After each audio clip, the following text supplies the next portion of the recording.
तो चलिए अब स्टार्ट करते हैं हमारा जो चैप्टर है टाइड्स। तो टाइड्स चैप्टर को मैं ट्रिकी क्यों कह रहा हूँ, क्योंकि बहुत लोगों को गलत फहमी है टाइड्स के बारे में। बहुत लोग जो ऊंची ऊंची लहरें उठती है, ठीक है, उसे ही समझ लेते हैं टाइड्स के फॉर्म में। तो लोग समझते हैं जब लहरें कम उठ रही हैं यानी लहरें थोड़ी शांत है तो लो टाइड है, और लहरें जब काफ़ी ऊंची ऊंची उठ रही हो तो उसे हाई टाइड कहते हैं। ठीक है, तो ये गलत फहमी है। ये जो लहरें उठ रही है ऊंची ऊंची, इन्हें वेव्स कहते हैं। हाँ, ऐसी बात ज़रूर है कि हाई टाइड के समय ऊंची ऊंची वेव्स उठ सकते हैं, पर ऐसा ज़रूरी नहीं है। ठीक है, तो टाइड्स और वेव के बीच में लोगों को काफ़ी कंफ्यूजन होता है। ठीक है, तो चलिए मैं आपको समझाता हूँ इन दोनों में डिफरेंस और टाइड्स एक्चुअली में होता क्या है। ठीक है, तो टाइड्स को ऐसा समझने की कोशिश करिए कि ये एक डेली फिनोमेना है और रेगुलर इंटरवल पे होता है। ठीक है, यानी डेली कुछ घंटों में ये रिपीट होता है। ठीक है, तो इसमें रिपीटिशन हो क्या रहा है, तो मान लीजिए ये लैंड और सी है। ठीक है, तो जो सी का लेवल है, ठीक है, जिसे हम लोग सी लेवल कहते हैं, ठीक है, उसका लेवल टाइम के साथ चेंज होता है। ठीक है, तो जब हाई टाइड होता है तो सी का लेवल काफी ऊंचा रहता है। ठीक है, और जब लो टाइड होता है तो सी का लेवल काफी नीचे चला जाता है। ठीक है, तो लेवल ऑफ सी जो है वो ऑसिलेट करता है टाइम के साथ, और ये ऑसिलेट करता है एवरी 12 आवर्स। ठीक है, तो 6 घंटे बाद लो टाइड होगा और फिर अगेन 6 घंटे के बाद हाई टाइड होगा। ठीक है, तो एवरी 12 आवर्स ये ऑसिलेट करता है, यानी रिपीट करता है अपने आप को। ठीक है, तो इसे कहते हैं टाइड। इसे समझने के लिए मैं आपको एक अभी फुटेज दिखाने की कोशिश करूंगा। ये कनाडा के एक जगह की फुटेज है, और यहाँ पे जो डिफरेंस है लो टाइड और हाई टाइड में, ये करीब 30 से 40 फीट तक का जाता है, इसलिए काफी नजर आता है। ठीक है, तो ये फास्ट फॉरवर्ड किया गया है, इसमें 12 घंटे क्लिप को छोटा करके दिखाया गया है। तो आप इसे समझने की कोशिश करिए। देखिए अभी ये लो टाइड है, और धीरे धीरे जैसे टाइम गुजर रहा है, घंटे घंटे बीत रहे हैं, तो जो समुद्र का लेवल है वो टाइम के साथ कैसे बढ़ रहा है आप देखने की कोशिश करिए। और अब हो गया है ये हाई टाइड। जब टाइम फिर से वापस होता है, यानी 6 घंटे फिर गुजरते हैं, तो ये फिर से लो टाइड हो जाता है। यहां पर सी वापस रिसीड करता है। ठीक है, तो ये है असली में हाई टाइड और लो टाइड। आपने ध्यान दिया होगा यहाँ पे कोई लहरें नहीं उठ रही हैं, लेकिन फिर भी यहाँ पे टाइड्स अकर हो रहे हैं। ठीक है, तो चलिए अब समझने की कोशिश करते हैं कि ये जो टाइड्स हो रहे हैं वो होते क्यों हैं। ठीक है, तो टाइड्स होने का जो मेन वजह है वो है मून का ग्रेविटेशनल पुल टुवर्ड्स अर्थ। ठीक है, तो जिस प्रकार अर्थ मून को अपनी तरफ खींचता है, उसी तरह मून भी अर्थ को अपनी तरफ खींचता है। ठीक है, तो इसी के कारण होते हैं टाइड्स। इसमें सन का भी एक छोटा सा रोल होता है, उसके बारे में हम बाद में पढ़ेंगे, क्योंकि मेन जो टाइड्स होता है वो मून के पुल के कारण ही होता है। तो अगर दो ऑब्जेक्ट का gravitational pull towards each other देखेंगे तो वो उसका फॉर्मूला होता है Gmm/r²। ठीक है, अब ये फॉर्मूला हम क्यों पढ़ रहे हैं इसे हम बाद में समझेंगे। ठीक है, तो जो m और m है यहाँ पे, कैपिटल M और स्मॉल m, वो दोनों ऑब्जेक्ट के मास को रिप्रेजेंट करता है, और r जो है यहाँ पे वो distance between the two objects को रिप्रेजेंट करता है। ठीक है, तो जितना ज्यादा मास होगा दो ऑब्जेक्ट का उतना ज्यादा फोर्स होगा, और जितना ज्यादा डिस्टेंस होगा उतना ही कम फोर्स होगा। तो यहाँ जो मेन रोल अदा कर रहा है वो डिस्टेंस वाला फैक्टर। ठीक है, तो वो कैसे कर रहा है वो हम देखते हैं। तो आप कंसीडर कीजिए यहाँ पे टोटल 3 ऑब्जेक्ट है।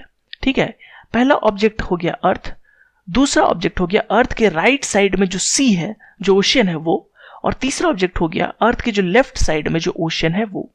ठीक है, तो मून यहां तीनों को खींचेगा अपने तरफ, लेकिन अलग अलग अमाउंट में, क्योंकि डिस्टेंस अलग अलग है। ठीक है, इस फॉर्मूला से देखिए, तो जो राइट साइड वाला सी है उसे सबसे ज्यादा खींचेगा। ठीक है, जो अर्थ है उसे कम खींचेगा, और जो लेफ्ट साइड वाला सी है उसे सबसे कम खींचेगा। तो इसके कारण क्या होता है, जो सी है वो दोनों साइड से एक हाई टाइड का रूप ले लेता है, एक बल्जिंग फॉर्म ले लेता है। ठीक है, और जो ऊपर में आप देख रहे हैं और नीचे में देख रहे हैं वहां लो टाइड का रूप ले लेता है। ठीक है, सबसे ज्यादा राइट साइड को खींचता है। ठीक है, और अर्थ को सेकंड पे खींचता है, और जो थर्ड है सबसे लोएस्ट वो लगाता है लेफ्ट साइड वाले सी को। तो अर्थ ही खींचा जा रहा है मून की तरफ, इसलिए लेफ्ट में भी बल्जिंग बनेगा। ठीक है, तो इस साइड दोनों साइड जब बल्ज बन जाते हैं, यानी दोनों साइड हाई टाइड हो जाते हैं, और अर्थ जब बीच से रोटेट करता है, तो हम यहाँ पे समझने की कोशिश करते हैं कि सपोज एक पॉइंट ए है यहाँ पे। ठीक है, तो जब ए इस पॉइंट पे है तो यहाँ पे लो टाइड हम देख रहे हैं कि सी का लेवल काफी लो है। ठीक है। लेकिन जब अर्थ धीरे धीरे रोटेट करता है, ठीक है, तो सपोज 6 o'clock को ए में यहाँ पे लो टाइड है, ठीक है, तो अर्थ जब, तो अगर लो टाइड है मतलब हम कंसिडर कर रहे हैं यहाँ पे सी का लेवल काफी नीचे होगा, ठीक है, 6 o'clock में, यानी 6 AM में। अब जब 6 घंटे बीतते हैं, ठीक है, यानी एक क्वार्टर ऑफ डे बीत जाता है, तो अर्थ यहाँ पॉइंट जो ए है वो यहाँ से वहां पहुंच जाएगा, और यहाँ पे हम देख रहे हैं काफी हाई टाइड है, ठीक है। तो अगर 12 o'clock को हम कंसिडर करें तो सी का लेवल जो है वो काफी बढ़ जाएगा, ठीक है। तो यहाँ पे आप ध्यान दीजिए, जो टाइड का वो डायरेक्शन है वो हमेशा मून की तरफ ही है, लेकिन बीच से अर्थ रोटेट कर जा रहा है। इसके कारण क्या हो रहा है कि जो पानी का लेवल है पॉइंट ए पे वो चेंज हो रहा है, ठीक है। ठीक इसी प्रकार जब शाम को 6 बजेंगे, 6 PM होगा, तो अर्थ जो पॉइंट ए है वो वापस लो टाइड के रीजन में पहुंच जाएगा, और फिर ठीक उसी तरह पॉइंट ए जब रात को 12 बजे पहुंचेगा तो वहां पे फिर से हाई टाइड होगा। तो हम देख रहे हैं 12 आवर के साइकिल पे ये जो हाई टाइड लो टाइड है ये रिपीट हो रहा है, ठीक है। तो ये ऑलमोस्ट 12 आवर 26 मिनट पे होता है, ठीक है, और ये चेंज होता है रीजन पे, लेकिन हम बेसिक एक ओवरव्यू समझने की कोशिश कर रहे हैं, ठीक है। तो आपको समझ में आ गया होगा ये जो सी का लेवल है वो कैसे चेंज कर रहा है मून के ग्रेविटेशनल पुल के कारण, ठीक है। अब यहाँ एक और फैक्टर मैंने बताया था कि सन भी एक रोल अदा करता है, तो सन क्या रोल अदा करता है ये हम समझने की कोशिश करते हैं। तो सन, अर्थ और मून के पोजीशन के कारण ये जो हाई टाइड है और लो टाइड है इनका जो पावर है वो घटता और बढ़ता है, ठीक है। क्योंकि सन काफी दूर है अर्थ से, इसलिए इसका इफेक्ट उतना नहीं पड़ता है जितना मून का पड़ता है, ठीक है। इसलिए हाई टाइड जब भी होगा वो मून के कारण ही होगा, लेकिन वो कितना ज्यादा होगा और कितना कम होगा ये डिपेंड करेगा सन के पोजीशन पे, ठीक है। तो चलिए अब इसे समझने की कोशिश करते हैं और सन क्या इफेक्ट डाल रहा है ये देखने की कोशिश करते हैं, ठीक है। तो यहां पे हमें 2 नए टर्म्स देखने को मिलेंगे। जो पहला टर्म है वो है स्प्रिंग टाइड और जो दूसरा टर्म है वो है नीप टाइड। तो ये क्या होते हैं और सन का इसमें क्या रोल है ये हम देखते हैं।